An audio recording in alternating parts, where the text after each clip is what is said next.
22 वर्षानंतर पुन्हा भरली शाळा. 2001-2002च्या बॅचचा स्वप्नस्मृती सोहळा संपन्न. शिक्षकांनी आपल्यावर जे संस्कार केले आहे त्याचे ऋण आपण आयुष्यात कधीच फेडू शकत नाही. परंतु 22 वर्षानंतरसुद्धा आम्ही आमच्या शिक्षकांचा सन्मान करून पुन्हा त्यांचे आशीर्वाद घेऊन भविष्याकडे वाटचाल निश्चित करू शकतो. असेच वैजापूर येथील जिल्हा परिषद मुलांची शाळा येथील 2001-2002च्या कालावधीमध्ये शिक्षण घेतले असलेल्या विद्यार्थ्यांनी आपल्या आदर्श शिक्षकांचा गुणगौरव करून आपला स्वप्न स्मृती सोहळा संपन्न केला. या प्रसंगी बऱ्याच विद्यार्थ्यांनी आपले मनोगत मांडले. तसेच शिक्षकांनीसुद्धा जुन्या आठवणींना उजाळा दिला. या सोहळ्याचे सूत्रसंचलन डॉक्टर अनिल शहाणे यांनी केले.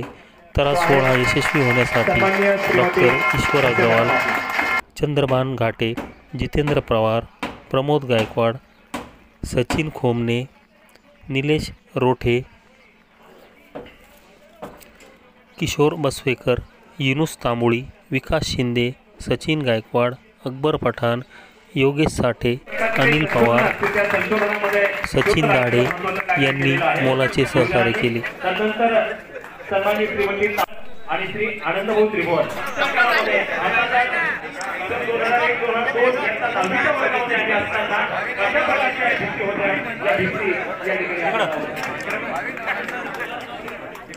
सन्मानित श्री सूर्यवंशी सर, आपला ही सन्मान या ठिकाणी आवाज बंद झालेला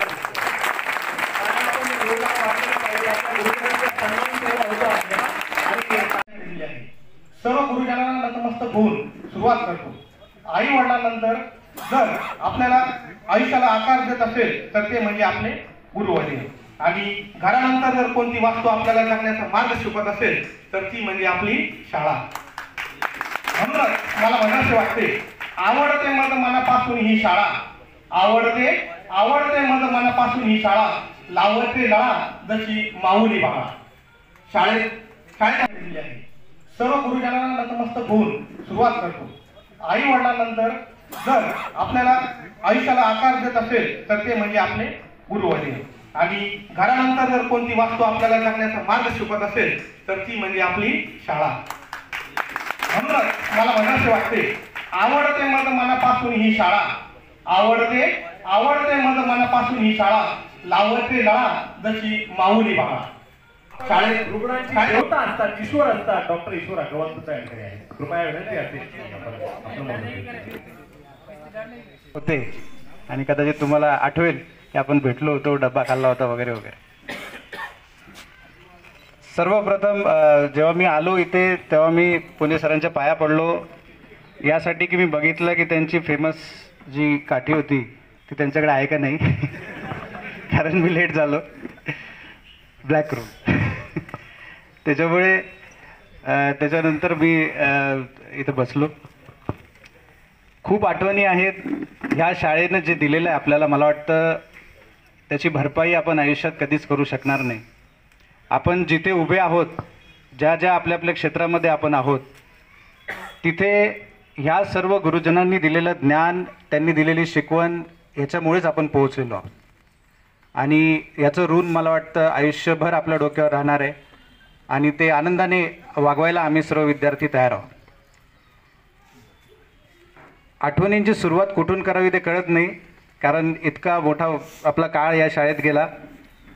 खरं तर आम्ही हा प्रयत्न करत होतो. मध्यंतरी लॉकडाऊनची अडचण आली, नंतर एक तांत्रिक अडचण दुसरी आली पूर्ण नियोजन झाल्याच्या नंतर. बऱ्याच वेळेस ह्या गोष्टीने हुलकवणी बसली की आपण कधीतरी एकत्र आलो पाहिजे.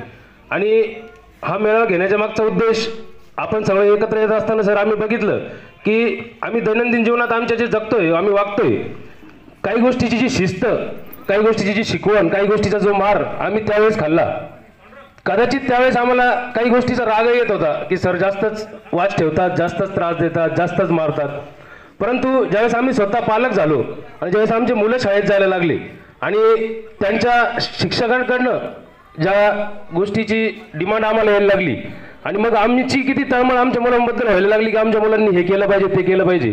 आणि मग हे आम्हाला कळलं की आमच्या शिक्षकांनी तर आम्हाला हे निशुल्क आणि कुठल्याही आमच्या पालकांकडून अपेक्षा न करता आजकालच्या म्हणजे मला तुलना करायची नाही असं नाही, परंतु आज आम्ही बघितलं की आजकालच्या शिक्षकांची अपेक्षा असते की पालकांनी मुलांकडून तयारी करून ते मुलं शाळेत आली पाहिजे, परंतु आमच्या गुरुवारांनी आम्हाला कधीच घरच्यांकडनं अपेक्षा नाही केली की तुम्ही घरून तयारी करून या. आम्हाला आपणच घडवलं मारून झोडून. आज त्या गोष्टीचा आम्हाला आनंद वाटतो की जर तो मार कदाचित आम्ही खाल्ला नसता तर आम्ही त्या शिस्तीला आज नसतो. एक खूप म्हणजे शिक्षक आपल्या आयुष्यामध्ये अशी व्यक्तिमत्व असतं की जसं आपण गाडी चालवतो आणि गाडी चालत असताना गाडीला लाईट असतो, तो लाईट काय कामाचा असतो की तो लाईट आपल्याला रस्ता दाखवत असतो कसं चालायचं. आपले सन्मानाचा स्वीकार करता आहात आणि या सन्मानाचेच आपण साक्षीदार होतो आहोत. यापेक्षा मोठं सौभाग्य कोणतं? प्रत्येकजण सक्सेस. 2001ची बॅच आमची सक्सेसफुल नाही. आम्ही ज्यावेळेस होतो त्यावेळेस अ ब क ड ई पर्यंत डिव्हिजन द्यायची. सोनवणे सर आमच्या मागच्या वर्गामध्ये इंग्लिश शिकवायचे आम्हाला सर. ॲडमिशनसाठी भरमसाठ होती.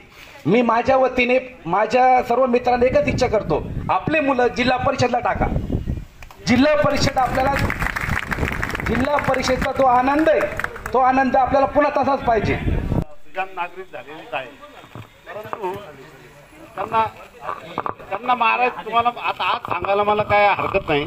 तुम्हाला मारताना मीच घाबरायचो मनातून, म्हणजे मी इतका जोराने मारतो तर उद्या पण आपण पुढचा विचार केला नाही का असं मला मनातून वाटायचं. परंतु मला पुन्हा असं पण वाटायचं की माझे गुरुजन वर्ग एवढं मन लावून शिकवतो. मी तर काय जास्त करून वर्गात येत नव्हतो. शिकवणारे तर हेच तुम्हाला जास्त त्यांनी घडवलं आणि त्यांना शिस्त लावायचा मी प्रयत्न केला. जसं तुम्हाला राग येत असेल मनातून, कदाचित त्यांना सुद्धा राग येत असतील मनातून माझा त्या काळात. हो मॅडम, 1 मिनिट लेट झालं का मी अगदी मला आता थोडंसं लाज वाटायला लागले की आपण इतकं पण शिस्त नको होती. कारण एकत्र बसलो, बोललो, थोडंसं प्रेमाने समजून सांगितलं, पुन्हा थोडं रागावलं तर ती गोष्ट वेगळी असते. पण नवी उमद होती आणि मी अगदी काय कोणाच ठाऊक, पण तुमच्यापेक्षा आमच्या स्टाफलाच मी खूप शिस्तीत धरलं. आणि मला आता ते थोडंसं वाटतं की मित्र म्हणून हे जरा थोडं जास्तच झालं होतं का काय असं वाटायला लागलं. आणि त्या काळात बोललेलं मला आज आठवतं की मी त्यामुळे आज डॉक्टर झालो. आणि मला म्हणजे पुणे सर असून द्या, पुणे सरांना भेटला की एवढा अभिमान वाटतो, आपली छाती एकदम डबल होऊन जाते की मुलं म्हणतात का रे तुझे शिक्षक आहे. हा म्हणजे एवढा म्हणजे जिल्हा परिषद शाळा म्हटली की आजकालची शाळा भरपूर चांगल्या आहेत, जिल्हा परिषदच्या काही काही शाळा चांगल्या आहेत की आपण टाकत नाही मुलांना, पण काही कारणास्तव टाकावं असं मला वाटतं. कारण की शिक्षण जे आहे की मराठी शाळेत फार छान भेटतं. म्हणजे सगळ्या सर लोकांचं नाव घ्यायचं म्हटलं, वेद सरांचं एकदम मला आठवतं आजही. NC ला मी सगळ्यात जाडा मुलगा होतो. NC ला असताना सगळ्यात जाडा मीच होतो, माझ्यानंतर श्रीकांत होता. आम्ही दोघंच जाडे होतो त्या NCC मध्ये. मला सर म्हणायचे, माझी पॅन्ट ना सगळ्यात मोठी शिवून घेतली होती मी, कारण की माझे मांडे दिसायचा म्हणून. त्या काळात म्हणजे एवढं अभिमान वाटायचा ना आपल्याला की नको. वेद सरांचं खरंच मला अभिमान वाटतो. मी कॅम्पला सुद्धा 2 वेळेस गेलो होतो सरांसोबत, म्हणजे मजा आली होती. आणि पुणे सरांचं विचारलं, सर कुठं उभे राहिले का, 7चा पाडा म्हण रे तू, 9चा पाडा म्हण रे. म्हणजे आजही वाटतं नाही खरंच आपण अभिमान वाटतो. म्हणजे सर्वांनी जो कार्यक्रमाचा आले, सरांनी पण आले, सगळे सर पण आले, खरंच अभिमान वाटला. मी फक्त विद्यार्थी मित्रांनो, आपण सर्वांना पाहून मला खूप खूप आनंद झाला. ज्या दिवशी मला कळलं की 7/7ला कार्यक्रम आयोजित केलेला आहे, त्या दिवशी मला असं वाटलं त्या शाळेमध्ये हा दुसरा कार्यक्रम आहे. पहिला कार्यक्रम झाला त्याने